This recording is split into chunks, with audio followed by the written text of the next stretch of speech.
In the name of Allah, the most compassionate, the most merciful, and may the peace and blessing of Allah be upon His last and beloved Messenger Muhammad, and may the peace and blessing of Allah be upon you all. This is the 25th episode of the Quran in Practice program, as entitled Understanding Stars from the Quran. In this episode, I will show, Allah God willing, how to understand the design and function of stars from the last revelation of Allah God to people, the Noble Quran. Such that this episode will show that the Noble Quran contains all branches of knowledge, and it's a sign which testifies that the Quran is from the Creator, Allah God Almighty, because no human can gather all branches of knowledge, no matter how intelligent he is. Now, how to know the design of the stars from the Noble Quran? Allah God Almighty states in the Quran in chapter 78 verse 13 the following: and has made a glowing wick. Now, the Almighty in this Quranic verse, He describes the body of the star as a glowing wick. The wick is the strings, the weaved strings found in the oil lamp. So the Almighty teaches us that the body of the star is composed of these glowing wicks. Now, how can I understand this? The body of the star is formed from nuclear fusion reactions, and the main product of this is heat.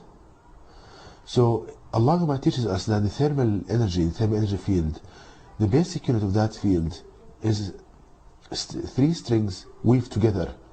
So the Almighty teaches us that the basic unit of a energy fields, three strings weaved together, and that constitutes the body of the star. Now, the Almighty also states that the glowing wick, meaning that these strings are vibrating, and when they vibrate, they produce strings, which is the thermal energy field of the star. So this is further reinstated in the Noble Quran in chapter 51 verse 7, which states, and by the heaven containing weaved ropes. So the Almighty teaches us that the field produced from the star is composed of weaved ropes or weaved strings.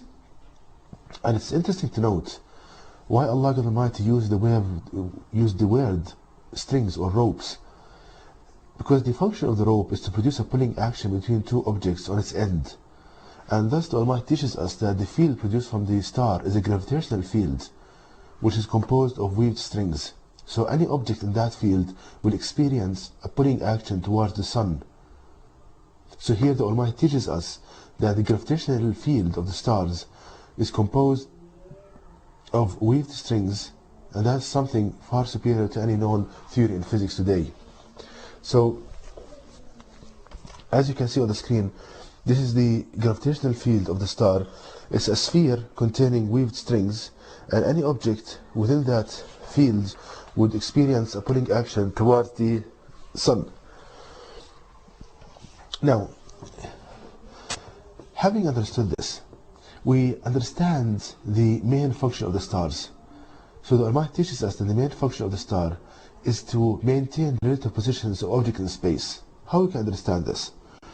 Now the Almighty states in the Noble Quran in chapter 21 verse 33 the following: and He it is who has created the night and the day, and the sun and the moon, each in an orbit swimming. So the Almighty teaches us that objects in space, they are in orbits, floating around in orbits. So if we take, for example, the Earth and the Sun, since the Earth is rotating in an orbit, it generates a centrifugal force which tries to drive the Earth away from the Sun. Now this force is countered by the gravitational pull of the star, of the Sun. So Allah Almighty designed the strength of the star and the centrifugal force of the Earth such that they are equal but opposite direction. And thus the stars, the main function of the stars, is to maintain the relative positions of objects in space, in addition, of course, to providing heat, etc. Now, having understood this, we can understand another fact, that Allah Almighty in the Noble Quran states that also the sun is moving in an orbit, meaning that the sun is rotating in an orbit. So, having understood how the objects in the field of the star maintain the relative positions by the gravitational field of the star, this would necessitate that since the sun is moving in an orbit, there should be a larger sun at the center of this orbit, which maintains the relative position of the sun, the star. So you can see a sequence here that the star maintains the relative position of smaller objects, thus, and the sun, since Allah teaches us that it's moving in an orbit, thus there should be another star, larger star, that maintains the position of our star, our sun. So it keeps getting bigger and bigger. And this explains what in cosmology they say about black holes. Now what's known about black holes is that they are objects having so much high gravitational energy. Now Allah teaches us this in a clearer terms, that a black hole is a star which is so huge and have this kind of high magnetic and gravitational field that can maintain the relative positions of thousands of larger objects. So once more, a black hole, it's a star having so much gravitational energy, very high gravitational energy, that can maintain the relative positions of so many objects in its gravitational field.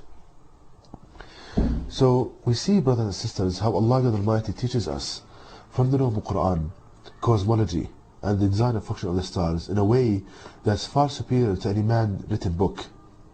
And this sign of Allah Almighty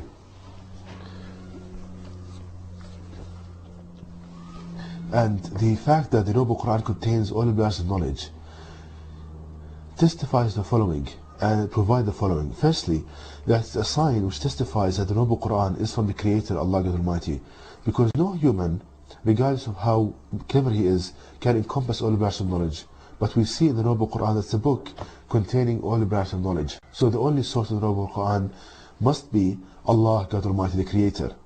Secondly, the Almighty teaches the believer from the Noble Quran such that he would be the teacher of others and not the one on the receiving end. Thirdly, the non-Muslims, they love knowledge, so when they see that the Noble Quran contains all these branches of knowledge, they will be attracted to the book, and that will be a mean for them to be guided to the path, a way for them to be guided to the path of Allah God Almighty. So Muslims should strive to make the word of Creator supreme by showing this miracle to people. And to know more details about this topic, please visit my website at www.quran-miracle.com. The site once more, www.quran-miracle.com, and you can email me at zaidquran@yahoo.com, and may the peace and blessings of Allah be upon you all.